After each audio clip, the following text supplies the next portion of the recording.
Welcome to another episode of last week's Comics Today. I have very few books this week, but opinions as always. So we're going to start with Where Monsters Lie. This is the new Kyle Starks, and this is the variant Stoko cover, because if you have the option of Stoko or no Stoko, always grow Stoko. I think it's amazing. I love it. So this series is essentially a community of serial killers. That's their layout. And that is them. And how they function, what they do, how they function. They are having a town meeting because things did not go well in these opening pages. But here we go. There's immediate death, eye gouging. I really like Kyle Starks.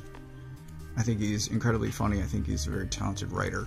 This, however, did not grab me. I think the very beginning and end of the issue are where the story happens, and in the middle it's some character development, it's some setup for things that are to come, but it's kind of stagnant.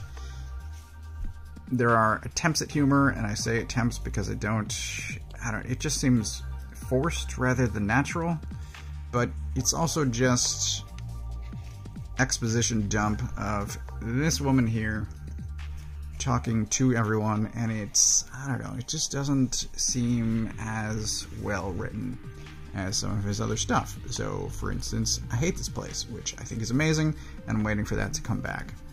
At the end of the issue, we get this. So they are outside the gates, just literally. And I think that is an interesting setup.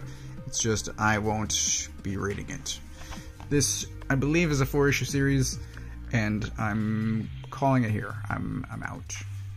Next up, we have Briar issue 3. This is another 4-issue series, except when I read issue 1, I was full in. Like, I ended that video saying I hope the series continues, because it seems like there's a map at the end of that first issue, and I felt like there was a lot to explore in that world.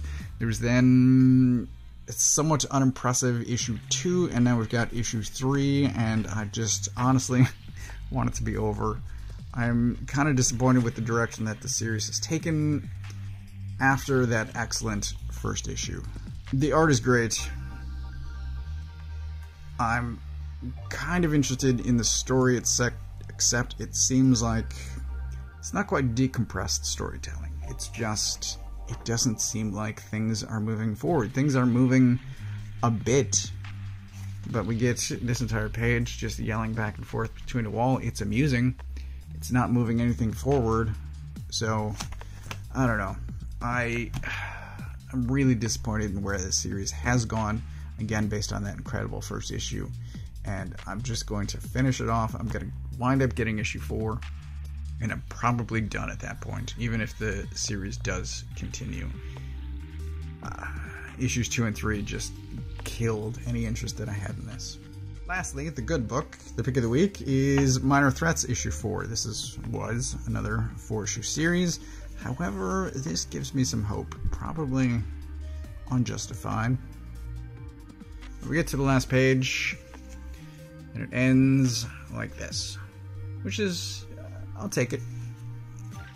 Give me a little bit of hope. I will take it.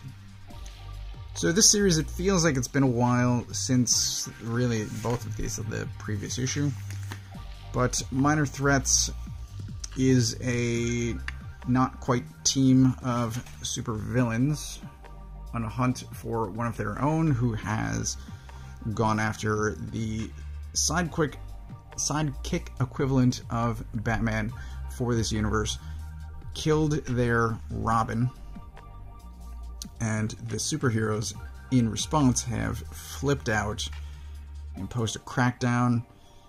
This, again, not quite team, are trying to get to Stickman. Stickman is the guy that killed the sidekick. He's there with a hammer. And they wind up getting caught.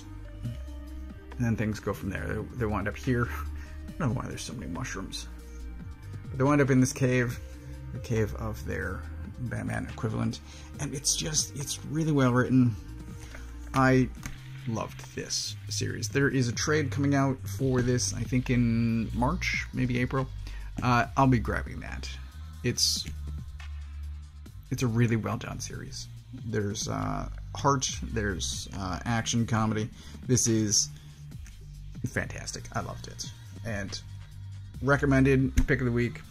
There are a couple of other things that I grabbed, honestly, last week that I didn't mention, but I had some store credit, and I grabbed 2 of these, which came out recently.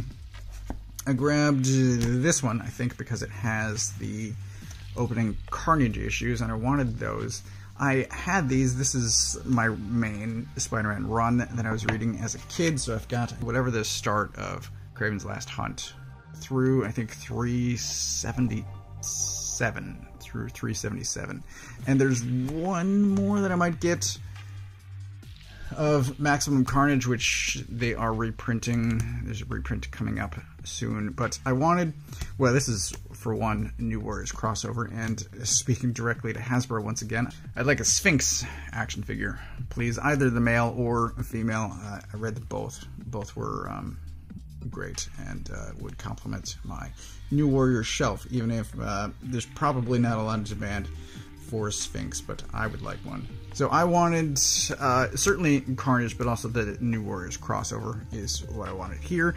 And over here, this is the tail end of what I was reading as a kid. So following this is Maximum Carnage, and I think I read a little bit past that. I didn't make it to issue 400, but this is sort of the tail end. And after reading the previous slightly more than 60 issues, you know, I'm buying these because I still have my original issues, but it's just not easy to revisit those stories. So I for sure wanted this, and then this is, as I said, sort of the tail end of where I was losing interest. This features when his parents come back, and I will be reading these at some point.